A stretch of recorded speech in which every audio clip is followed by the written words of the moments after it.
Thank you very much for inviting me to go back to Patch. So I know how to come here and it makes life easier, so I also know what to expect. So that makes it, of course, even more likely to get back.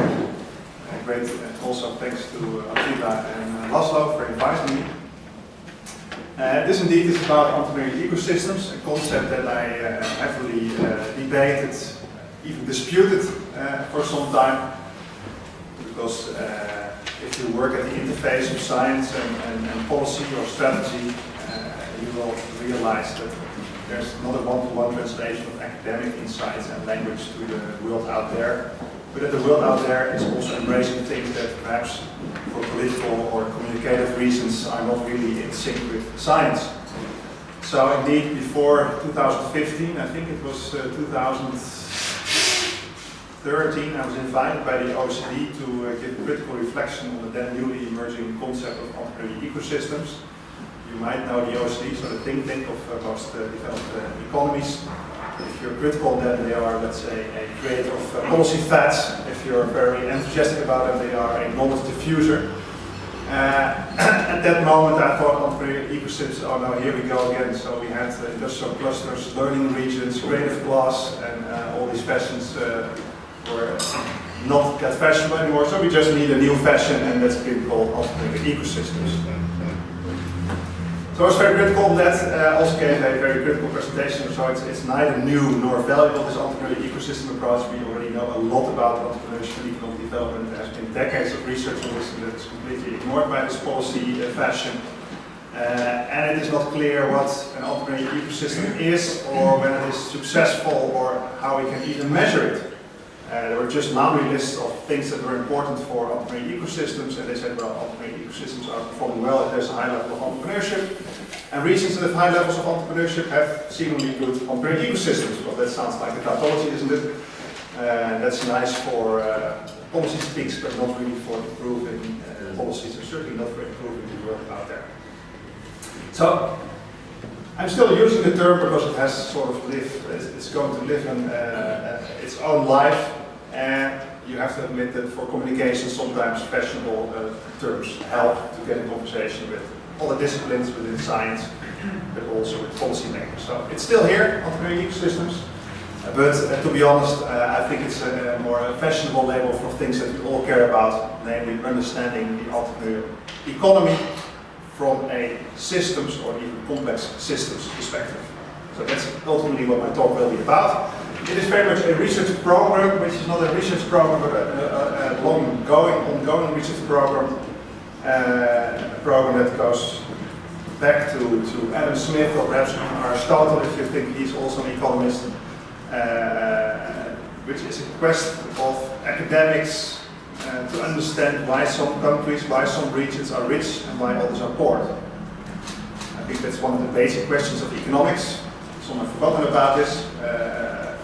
The nice thing is that there's so much heterogeneity around the globe over time that this is a question that will never end or cease to be there. Also because technology changes, culture changes, and we never can get a full grasp of what explains why some countries are rich, others are poor, why some regions are rich, others are poor. Do you think that we know? Especially, you can of course look back at Mesopotamia in thousands of years ago, but that's a little bit different than the current economy.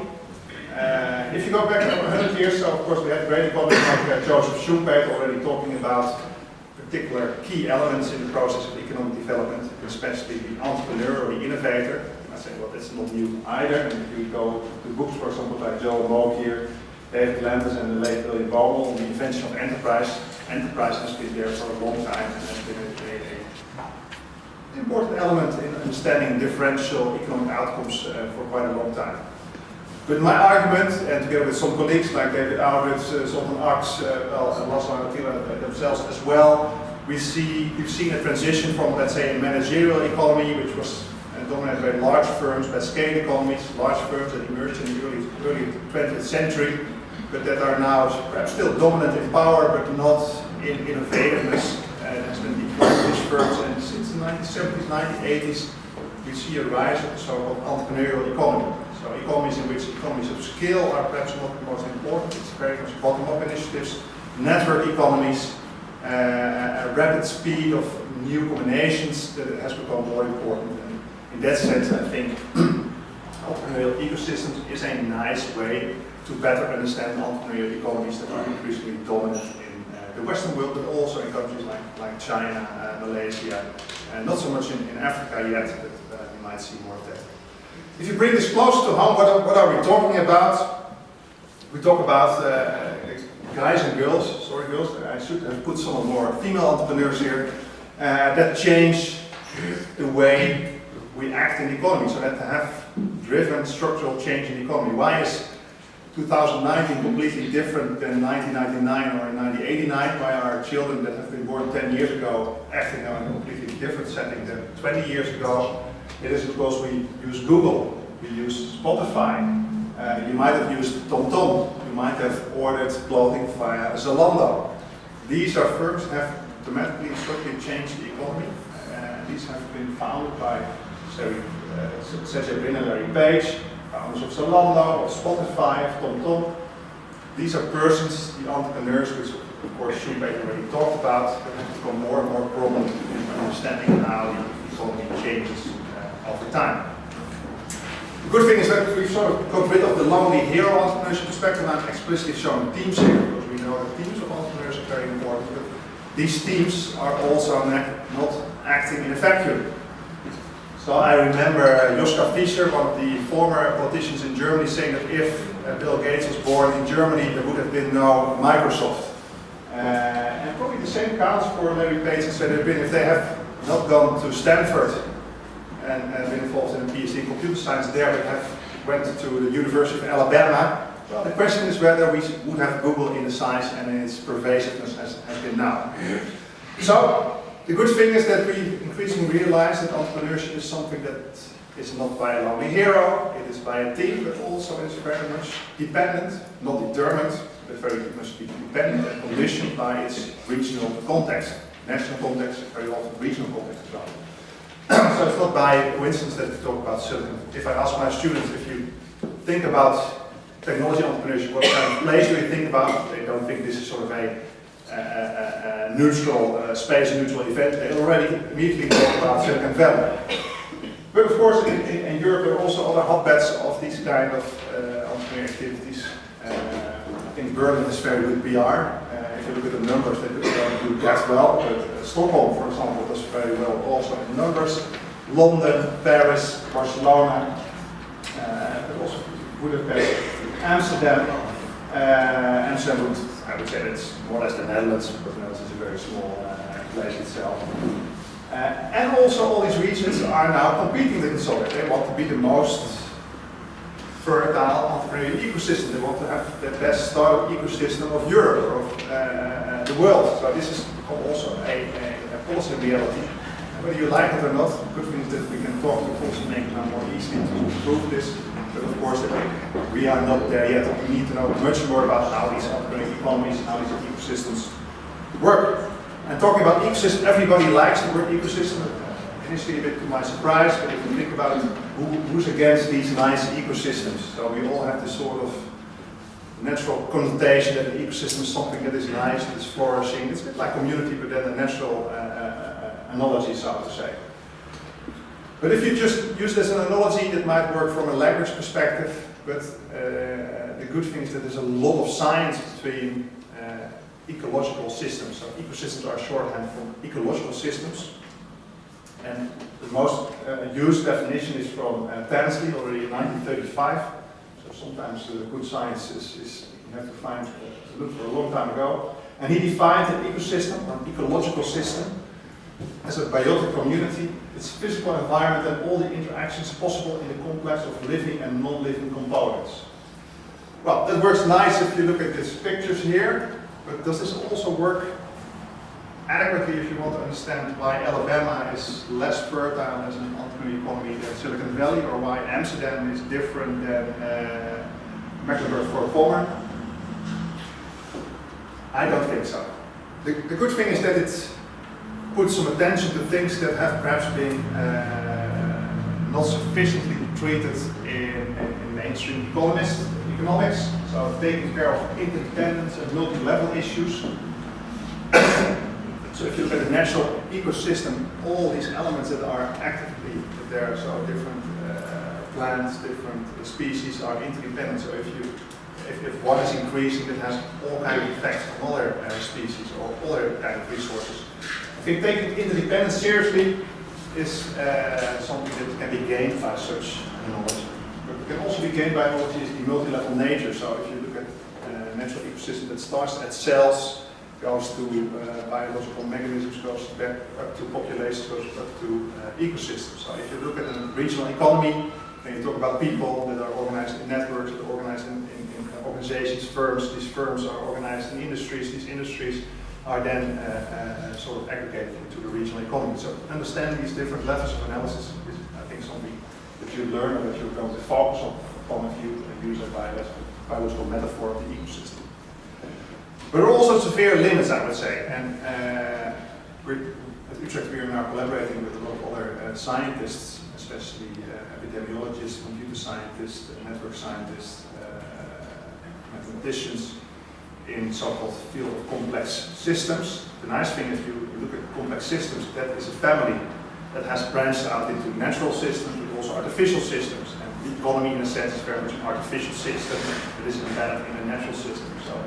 And they talk about the fusion of diseases, climate change. And the good thing is that you learn from them, especially about interdependence and multi-level, feedback, tipping points, etc. So these are mechanisms that we can very fruitfully use also in the context of economics. But there are also things and limits to using especially the ecological or the natural systems approach, because they look at ecosystems and sometimes at the collapse of ecosystems, but they don't have a very clear view on the outcomes and outputs of such a system. And a few slides back I said the key question in economics is why some economies are rich and others are poor. So we have very concrete ideas about the output or outcome of a system, so that is value creation. I think there's not such an equivalent in the natural sphere, and also, well, if you're a very strict Darwinist, you would say, well, humans are just animals. But if you take a bit more refined view, you would say human behavior, its creativity, its dependence on institutions is really different from the natural world, at least the animal world, and also the non-intentional species. So how do you deal with creativity, with man-made rules? And we know from economics that institutions are probably one of the most fundamental causes of economic growth, so you cannot just ignore them and say, well, they don't fit into this natural system approach, let's just put them aside as an exogenous factor. I think if you want to understand entrepreneurial economies, if you want to know why some economies are rich, others are poor, you need to accommodate creativity, which is also an essential element of entrepreneurship, and also institutions. So I've been thinking about this for a while. The good thing is if you think about it for a while and read through the academic literature, there's almost nothing new under the sun, so to say. And also, for example, if you think about the systems approach, for example, Herbert Simon, I think he won the Nobel Prize somewhere in the 1980s, has been working on this for decades already. You have the Santa Fe Institute in the US, which is quite a critical mass of people working on this. So I found some inspiration and also, let's say, conceptual guidance in the complex systems literature. And there are some nice books in the last decade written on looking at the economy as a constantly evolving system. So the contrast with, let's say, the most economic reasoning is that economic reasoning, especially, let's say, the general equilibrium framework, assumes that there is a tendency towards equilibrium, towards optimal states, so to say. Well, we don't see many optimal states around us in the world, and there's much more dynamics and economies that are in flux, that change constantly. So if you use the, let's say, the natural science analogy that systems are tending towards equilibrium, if you look at the entrepreneurial economy, that's probably also not a useful analogy. So here, in the complex systems literature, they look much more at dynamics, changes. And they said the economy is constantly evolving, so there are economic agents at the micro level, they experiment and interact with each other. So entrepreneurial people setting up new firms don't know whether this innovation will really work out the way they imagined. there's a lot of uncertainty, but if you don't do anything, you will not discover new things and will not discover new productive combinations. It can also happen within governments, within larger enterprises, of course. But without these experimentations and interactions, we would still be in the Stone Age. So we need those people that try new things, to try new combinations, to create new things, to solve problems in new ways. Many of these experiments fail. So if someone in a region will say, well, we have a real big problem because 50% of our startups don't make it in the first 5 years. Well, as a scientist, you have to laugh a bit about that because that's everywhere the case. You should really be surprised if there's no 50% churn rate, because then seemingly the economy is not working well. There are no people taking enough steps, so to say. So many of these experiments fail because we don't know in advance what will work or what will not work. But some succeed as innovations and create wealth for society. So probably in the 1990s there were a lot of youngsters trying to set up a new search machine, search engine. And now we only know Larry Page and Sergey Brin, but we also had Netscape, and a lot of Alta Vista, perhaps thousands of wannabe Google, so to say, that you could in advance predict which ones would deliver the most sufficient or the most efficient, the most valuable solution. But you need all those people to experiment, to learn from each other, and to come up with new solutions. And once this new solution turns to be the best solution, to scale it up.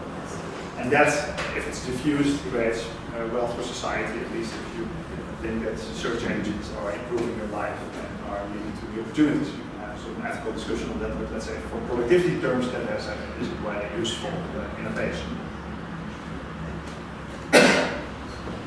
But this economic development does not emerge automatically. You need agents of change. And you can call this entrepreneurs, innovators, whatever fashionable label you want to put on that.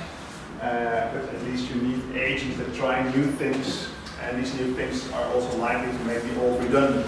This is something we already know for a century, or from the work of Joseph Schumpeter, talking about creative destruction. And people inventing new things that are valuable and making the old redundant, they push the productivity frontier, and that's an economic terms you can call that competitive advantage. So they create new things that are better, surpassing other things in the world. You can also say, well, we should not be that strict. We also need people that create new things that are new to their particular context, perhaps not new to the world, but if you are the first t-shirt producer in Bangladesh, so to say, that might still be valuable for Bangladesh. That's what we call comparative advantage, or what goes back to the Austrian school at Kirchner, but now it's been very prominent in the smart industry, smart specialization. There's so much smartness out there. Smart specialization strategy, but that which goes partly back to the entrepreneurship school of the Austrians, but also part of the work with Hausman and Roderick on how to discover new areas of economic activity that are productive in a particular context, perhaps not world-changing or at the frontier, but at least productive enough to have a comparative advantage in. And that is something that you also need to discover. You need to have agents that discover why t-shirt production in Bangladesh is perhaps the best thing to do in Bangladesh, why having IT services in India might not be the most productive in the world, but at least a good place to specialize in, or a good activity to specialize in India. And that's very important for understanding wealth creation in society. So you need entrepreneurs that need to do radically new things, push the frontier of the economy, but also you need entrepreneurs that need to do things, that need to discover specializations that are comparative advantage.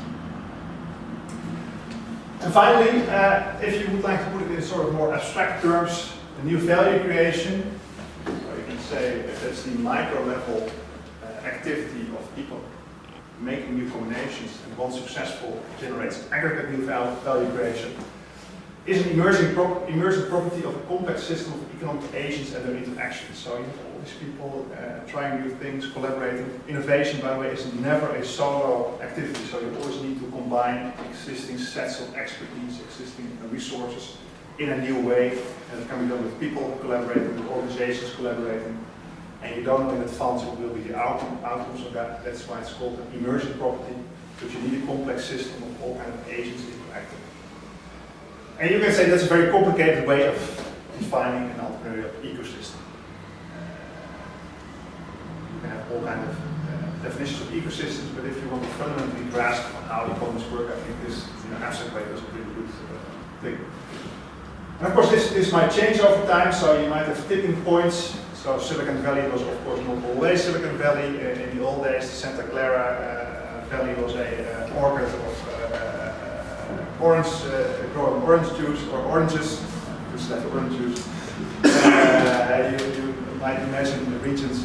I think the patch region was not always the specialization for gloves, which it is now, or perhaps not anymore. So some events in history lead to a tipping point and then make one place a fertile entrepreneurial ecosystem for a particular kind of economic activity, which then changes to new activities that might lead to knowledge institutions being well fitted with this kind of activity for a long time, and then there might be a new tipping point, a new revolution that changes the economy. And very often there's really a transition period in which you can see this tipping point working out. And that leads to new sets of technologies, institutions, and organizational arrangements, which are sort of the most structural characteristics of the economy, which explain what people can or cannot do. So if we see the rise of the internet, you see all kinds of new business models, new types of organization that also leads to a lot of new startups that build apps on this, for example, and other kind of new economic activities. And if you want to put this not in a Greek letter model, but in, let's say, more a visual model, it looks a bit like this. So you have the fundamental conditions, institutions, technologies, organizational arrangements, which are sort of an outcome of previous waves of spread construction. On this, you have agents that use or create knowledge resources, labor, capital, and they interact with each other, and especially entrepreneurs that combine them in ways that leads to new value creation. And this new value creation might have feedback effects again on the ecosystem. This is very much a conceptual model. I think good science is also about having proper definitions. This is not the ultimate definition, but Ben Spiegel, we thought about this for a while. So, what do we talk about when we talk about entrepreneurial ecosystems? Well, this interdependence is very important that we take from the natural systems literature. It's about actors and factors that interact with each other, that are interdependent. So it's a set of interdependent actors and factors. It's different than biology. So there is governance, there are institutions that affect this interaction. So they're governed also in such a way that they enable productive entrepreneurship. So you might not agree with this, but we are especially looking at economic systems that lead to types of productive entrepreneurship. So we're not looking at how the mafia in Sicily is flourishing.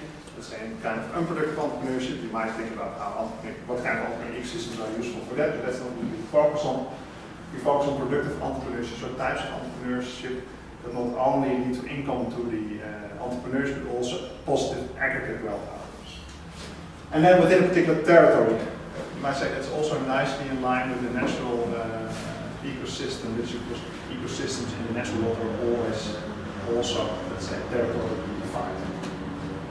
And whether that's at the city region, the larger regions, countries, or perhaps multiple countries, that's an empirical question. We can perhaps discuss a bit about that later on if you're interested in this discussion on how to delineate this territory. The good thing is that if you take this definition, you can build upon the shoulders of giants before us. There's not tens, not hundreds, I think thousands of studies on understanding how actors and factors in a particular region enable productive entrepreneurship. Also by Attila and Laszlo, but also if you read Small Business Economics, Entrepreneurship Theory and Practice, Economic Journal, Journal of Political Economy, you can read hundreds of articles on this. And if you summarize this in one way or the other, you will end up with a set of factors that are shared to be important and known to be important from many different studies. So of course, talent, or human capital in economic terms, knowledge, scientific or applied knowledge, financial capital, these are the essential, let's say, economic factors that need to be there to allow new combinations to arise and to stimulate productivity. If you're a region that is devoid of these factors, it is very difficult to have economic development. More recently, intermediate services, so that lower the barriers of interaction between different parties that provide productivity enhancing services are important. And physical infrastructure, well here in pets or in the Netherlands you might sort of think about it. Why is it important? That's a given, but if you go to Africa or to the Kurdistan region of Iraq, in which we're doing research, the lack of physical infrastructure is really a huge constraint on economic action to take place at all. And of course also connections between pets and Budapest also affect entrepreneurial activity, because that means that you can source more resources and you can have larger markets as well. Effective demand, well, there's the whole school built on that, Keynesian economics. More fundamentally perhaps also the rules of the game, so what enables these economic interactions, when we talk about institutions, patterned behavior, rules of the game in society. All institutions, so the rule of law, contracts, but also informal, more, let's say, deeply embedded types of interaction, culture, and networks, so the way people interact, the way they are connected to each other. This is very much empirical evidence. I think the good thing is that we can think about this both from an abstract and conceptual way, like the complex systems scientists do, but also from a more empirical way. I'm myself very much an empiricist. If I can't measure it, I can't think about it. And I think if you have the ambition to inform policy, you need to have some empirics somewhere, because otherwise you're just telling nice stories. I'm not underestimating the value of nice stories, but ultimately you want to change reality, you need to have empirical indicators of reality. And then you can put this into an empirical model. This is one way to represent it. It's not so colorful. I normally have colored models, but I guess you understand. So this nicely shows that there are institutional arrangements which are sort of the fundamentals of the economic system. Without properly functioning institutions, networks, a culture of entrepreneurship, of trust, it's very hard to have economic action. So you will probably end up in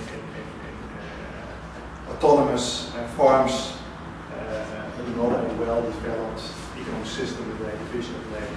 So without this, you would probably have autarky, which you might like that, but it's probably not leading to a lot of productivity and active wealth creation. You need to have a lot of resources in place in order to have high levels of productive entrepreneurship. Well, we just discussed them, and there's a lot of evidence from the literature that they are needed to stimulate productive entrepreneurship. And then the output of the system is productive entrepreneurship. And you might say, well, then you also need an outcome, so productivity, income, employment, or the more recent theorizing about economic growth is more about happiness, well-being. That's ultimately, I think, what an economy is about.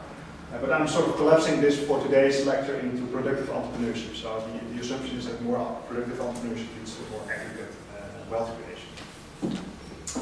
And as I said, I'm very much an empiricist, so I like nice stories, but if you can't put them into propositions that are testable, I think there's not much progress in science. So this is built on a paper that I'm currently writing with Andrew van der Ven, who's an organization theorist from the University of Minnesota. And he's written a lot about the evolution of organizational populations. He's some degree an evolutionary scholar. And thinking about this, how can you test this? We thought, well, there are at least 3 propositions that need to find some resonance in the empirical world, because if those 3 propositions don't hold, you should really doubt whether this entrepreneurial ecosystem approach is valuable or in line with reality. So the first co-evolutionary proposition is the entrepreneurial ecosystem elements are mutually interdependent and co-evolve in territory. What does it mean about that? Just pushing finance will not lead in a direct improvement of productive entrepreneurship. It will have all kinds of effects on the other elements in the ecosystem. And changing institutions might affect demand, which might affect entrepreneurship. So all these elements in some way are interdependent. In statistical terms, correlate. If you don't find any correlations, no strong correlations, you might just use old-fashioned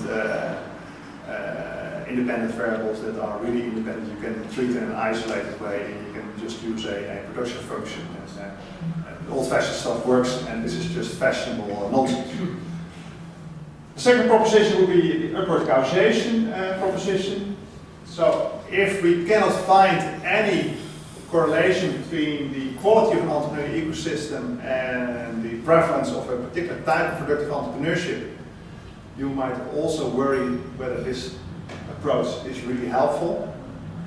Of course, there are all kinds of endogeneity problems, statistical problems, but there should be at least some correlation, because if there's not such a correlation, it is nice to talk about entrepreneurial ecosystems, but perhaps they have no connection, no traceable connection to the prevalence of productive entrepreneurship, and we should perhaps stop pursuing this kind of research. And then 3, the downward causation, so that's the P3 arrow downwards. I think that's a very interesting contribution of this literature, that you need to think about the long term, because outcomes 10 years ago might affect conditions now.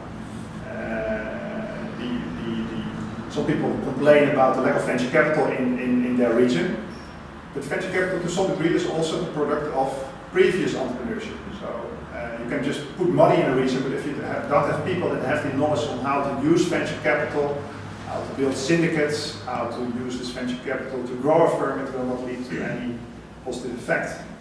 On the other hand, if you have had some successful entrepreneurs that have sold their firm, cashed out, and have become venture capitalists, that's going to attract new rounds of venture capital from outside the region, and it's also going to make this venture capital productive. So that's this feedback effect. So productive entrepreneurship might also have positive effects, or perhaps negative effects if firms have gone bankrupt, have behaved unethically, so it might have negative effects on culture or formal institutions, for example. But to be open for such a feedback effect is something that you need to take into account with systems and the dynamics of systems and complex systems. So we have our third downward causation, proposition 3, prior entrepreneurial activities feedback to increase entrepreneurial system elements in the territory, increase the value, I should say. Alright, quite short and simple. On the other hand, you need hundreds, if not thousands, if not 10,000 of data points to properly test for this. The thing is that we live in the age of big data, so no lack of data. And you need to make the jump from constructs, so concepts, to measurable elements. That's what I've done here. So you have the institutions, formal institutions, informal institutions, social networks. You can define it in a particular way, and you can measure or can call an element formal institutions, culture networks. Well, it's more or less the same. I think it gets more interesting in the next slide, because how do you measure this? I think it's pity that you're at the back of the room. If you were at the front of the room, you might be able to read this. But I'll give you some examples. An easy example is physical infrastructure. The good thing is that we have a lot of transport economists, transportation scientists. There's a lot of data on transportation. So physical infrastructure, which is the physical infrastructure and the position of a region. We use 3 components to measure that. So the accessibility via road, accessibility via railroad, and accessibility via airports. So it's the number of passenger flights within a 90 minutes drive. And this has been measured very extensively and for all European regions. So we use the Regional Competitiveness Index for that.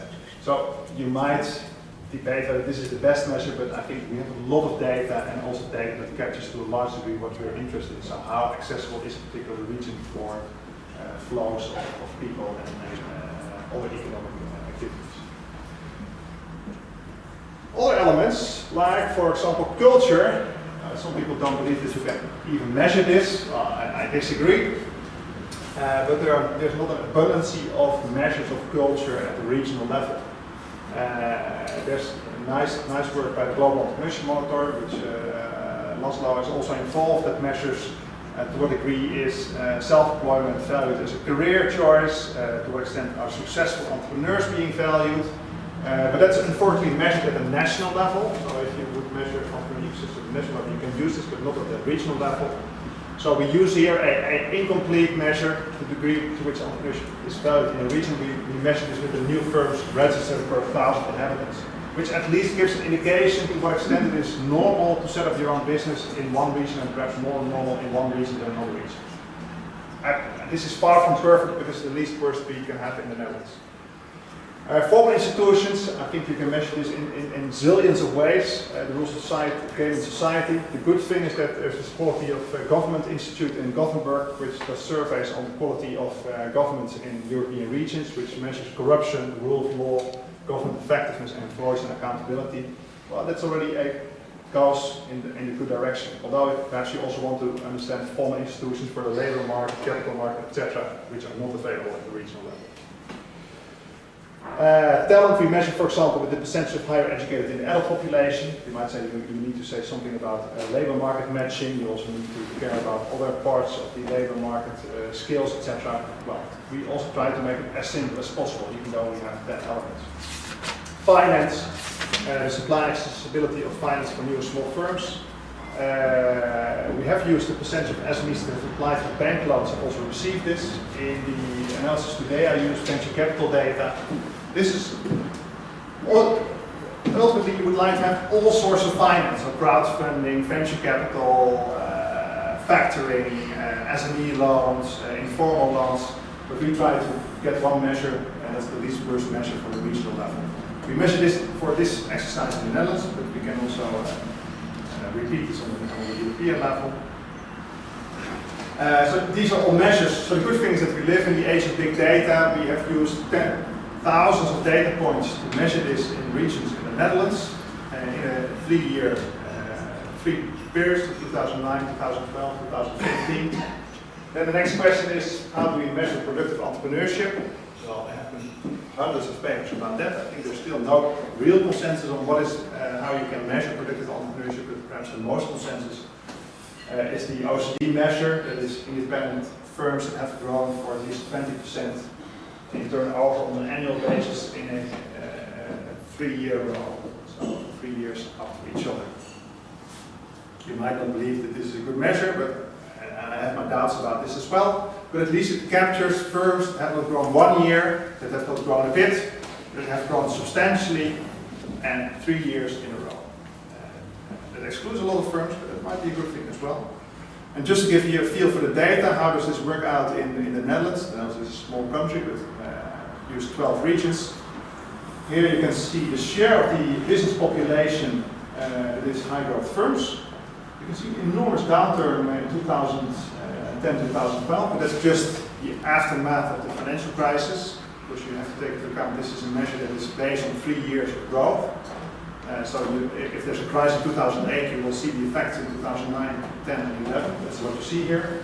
You see quite some dynamics, but you also see that all your regions, this is the region of Utrecht, is always on the front, and the lagging regions is the region of Zeeland, is always at the back of the pack. So the rank of the regions is quite stable, but yes, the prevalence of high growth is very, let's say, affected by macroeconomic shocks as well.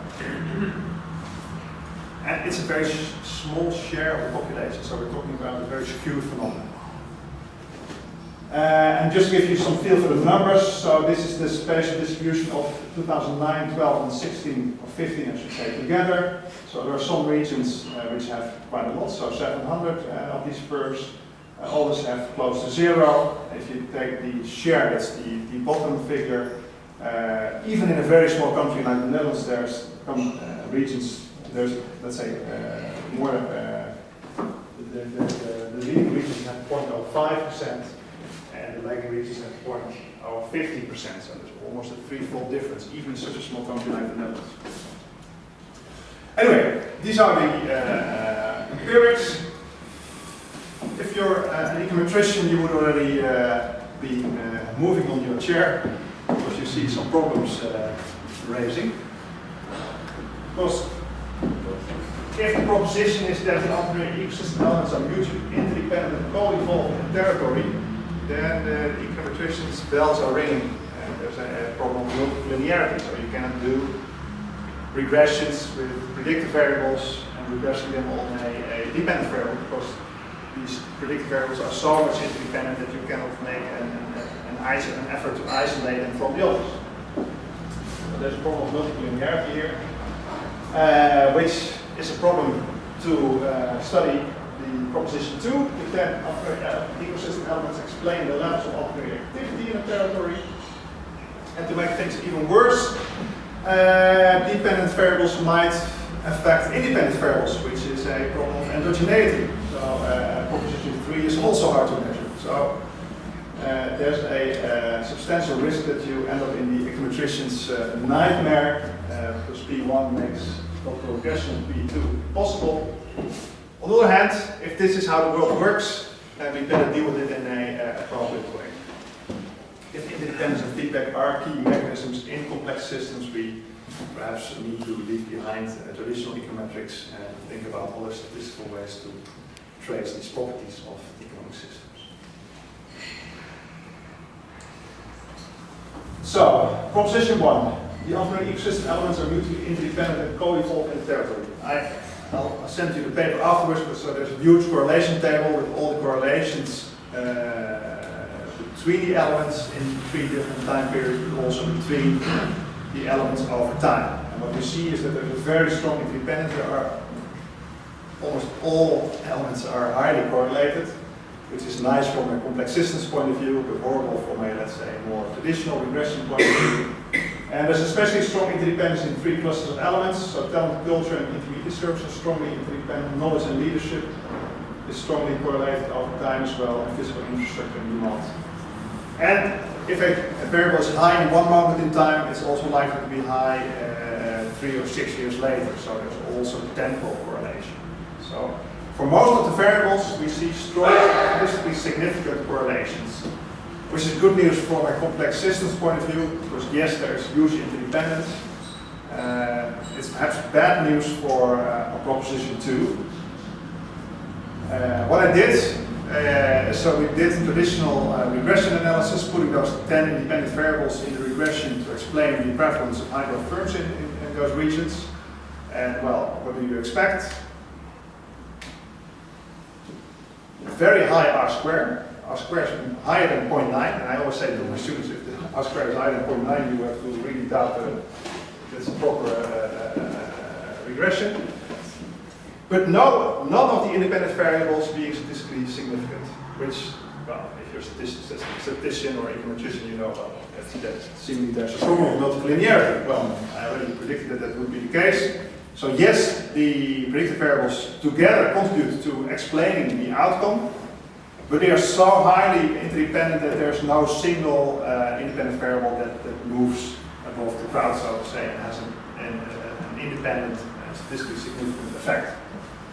We did this for 2009, 2012, 2015. We see it in all the regressions. We also did a test for multicollinearity, so a VIF test, and then you see that almost all independent variables have a VIF value of more than 10, which normally means that there's high multicollinearity, which normally would be a problem, but here, that's what you would expect. So how do you deal with this then? If you cannot use traditional econometric statistics, multivariate regression, linear regressions to regress independent variables on a dependent variable, you have to come up with something else.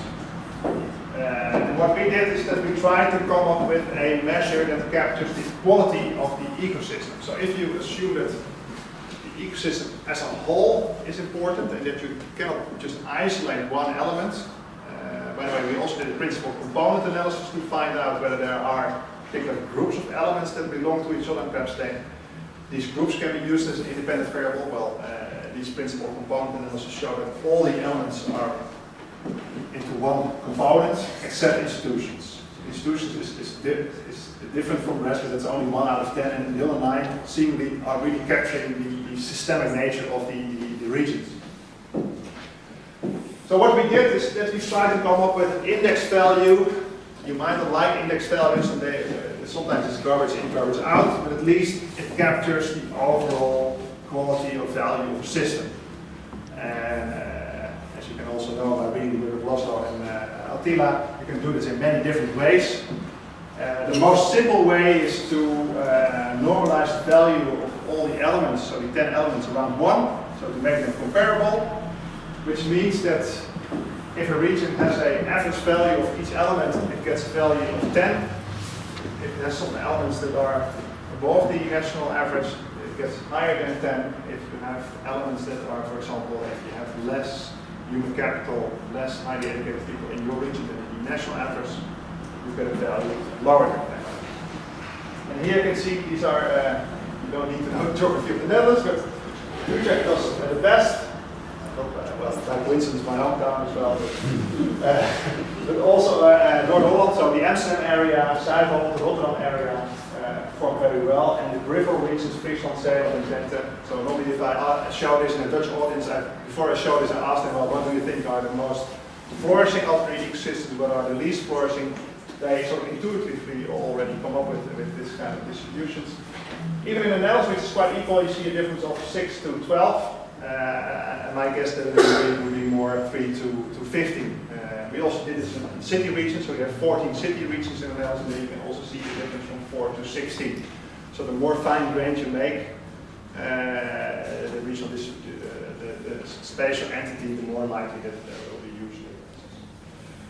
The good news is that at least you can come up with one index value.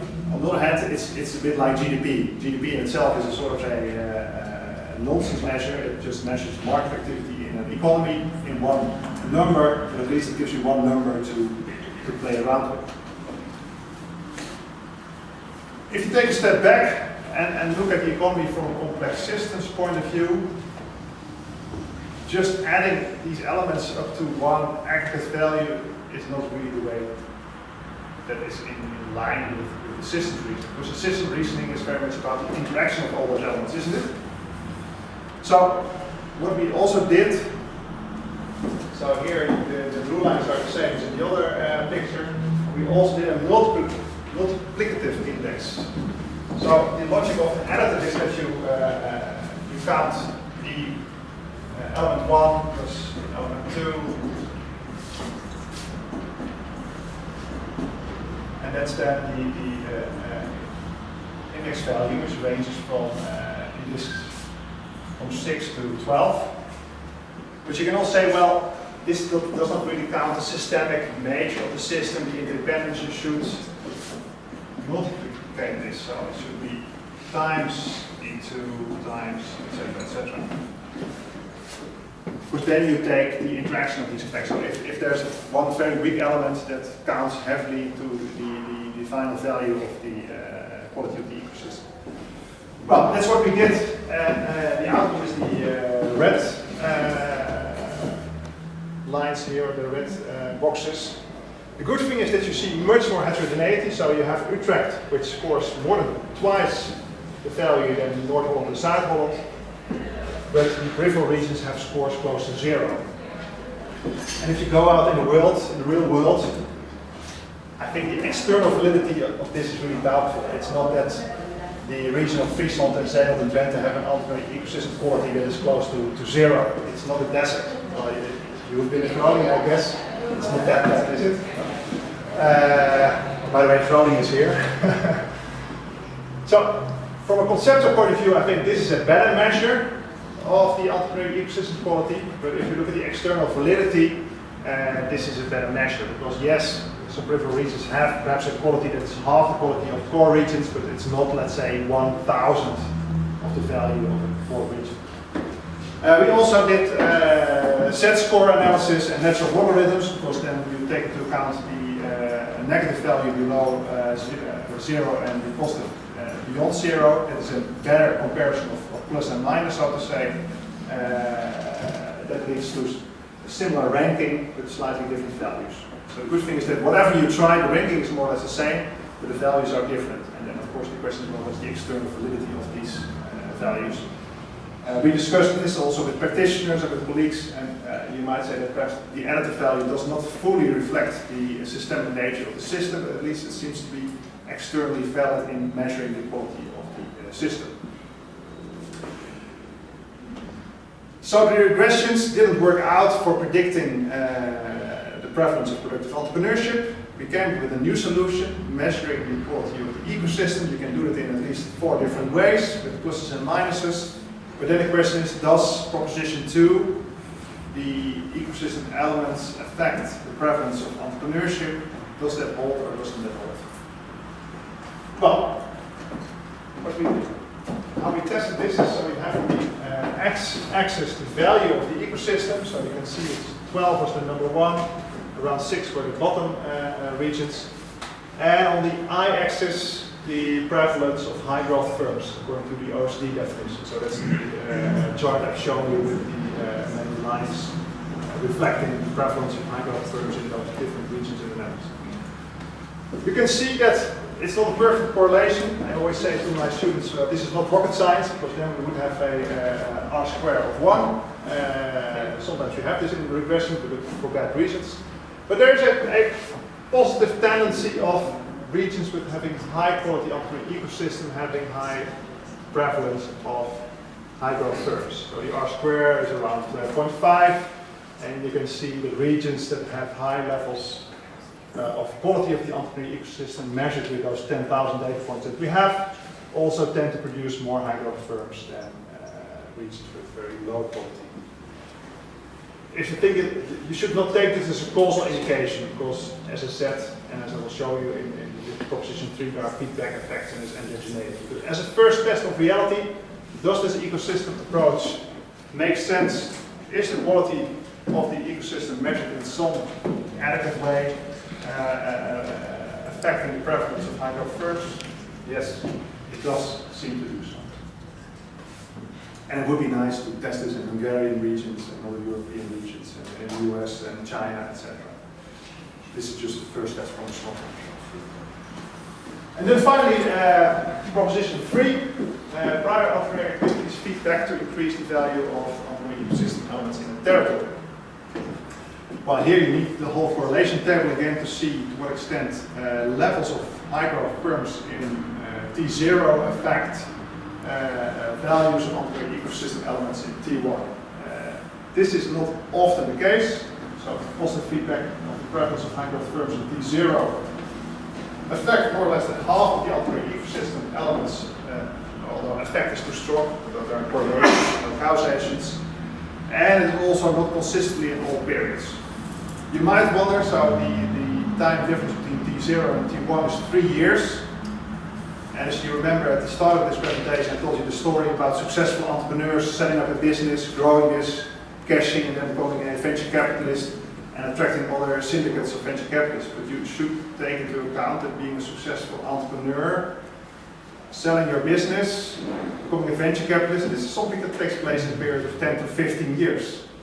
So measuring this on a 3-year period is perhaps too short term to really measure those feedback effects, so perhaps we need a longer time series. And you might also say it's too crude, because there are all kinds of different, so one entrepreneur might become a venture capitalist, but this one venture capitalist doesn't make a huge difference in the population of venture capitalists in the region. So even though these feedback effects might occur, the approach that I've used now, using the whole region and all the ecosystem elements in a very crude way, might not fully measure those feedback effects. Or you might say, well, it's just not taking place. That might, of course, also be the case. So, proposition 3 is probably the proposition that finds the least resonance in the empirics. And that's either because of our measurement faults, or it's not there, or in a country like the Netherlands, there's just not that much dynamics over time. So this is what we measured. So we measured strong correlation both in one moment in time and also over time with the different elements. We regress this on predictive entrepreneurship and show that that's not the way forward. You need to have a sort of quality indicator of the overall system. Yes, that seems to be correlated to levels of predictive entrepreneurship. And predictive entrepreneurship, in a somewhat more limited way, seems to have feedback effects on the nature of the ecosystem later on. I think the good thing is that being an empiricist at least forces you to test your ideas and to look for data, and being in the age of big data, I think now we have much more data than in the time of Joseph Schumpeter, 1911.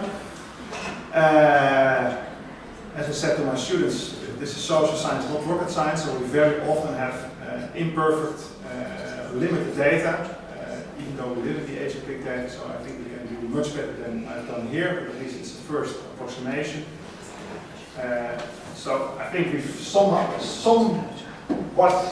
increased our understanding of entrepreneurial systems, and the good thing is that this fashion of entrepreneurial ecosystems increases and accelerates research on regional economies, entrepreneurial economies, understanding the prevalence of innovative startups, high-growth startups, or unicorns, or whatever you want to call them. I think there's much more science going on, understanding what happens, and whether this is really good for the economy or not, and what you can do about this, and what it also provides sort of an action perspective for policymakers and what to do or not to do, most very importantly. But I think we're only halfway there at best. So we need much larger data sets, more refined measurements and elements. For example, if you are measuring the finance element in an ecosystem, we now use either venture capital or bank loans. I think we should have a measure that is composite and it includes also crowdfunding, other types of finance, because that's also important if you want to understand flourishing entrepreneurship. Better measures of outputs. I now use this OECD measure of 3 years subsequent growth, 20% at least. Well, if you have a high impact firm that grows 2 years 60% and 1 year only 15%, it's out of the equation. I think that's a really good thing. So we're thinking about new mobility measures at the regional level that better grasp this experimentation and scaling up, which ultimately from a conceptual point of view I think is important for understanding economic progress. Outcomes, you can use income productivity, but you would also like to measure perhaps welfare in a broader sense, perhaps tackle sustainable development goals, but you also need to measure that. And you need to expand the N. So we are now doing exercise to this on city regions. So we have more city regions than provinces, that's the good news.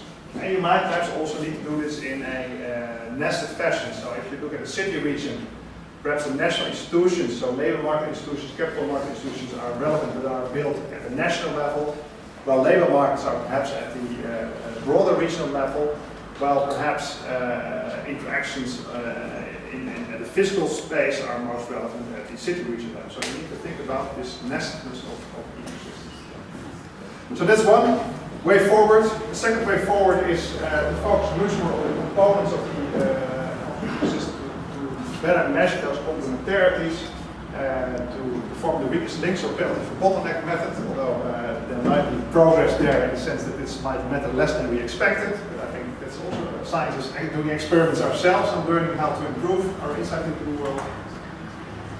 And I think a very promising line of research, if you take actors and interactions in a system serious, you can learn a lot from social network analysis.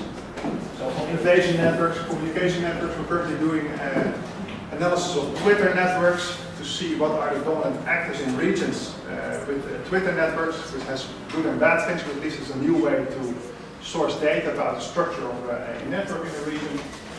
You can do agent-based modeling, which forces you to think more clearly about what kind of mechanisms are involved and how individuals interact and how it leads to aggregate outcomes. And we can learn from computer scientists in that way.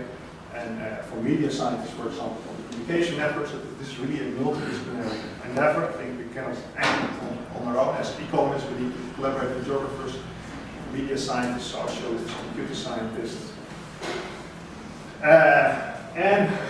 Well, economists are a bit strict on causality, I think for good reasons, so we need much longer time series and also shocks to see why one shock. For example, there's nice work by my colleague Michael Fritsch in Germany that he looks at the long-term evolution of entrepreneurship culture in East and West Germany and how the communist era affected entrepreneurship culture. But you need long time series to trace those effects.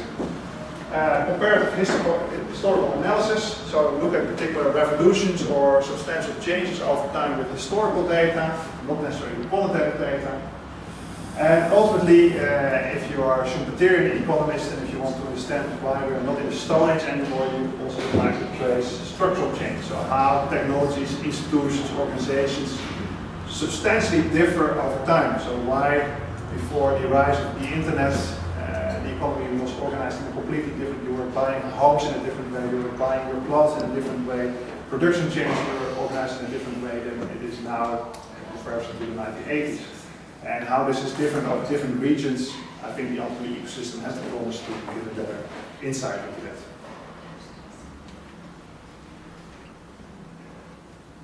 All right, thank you.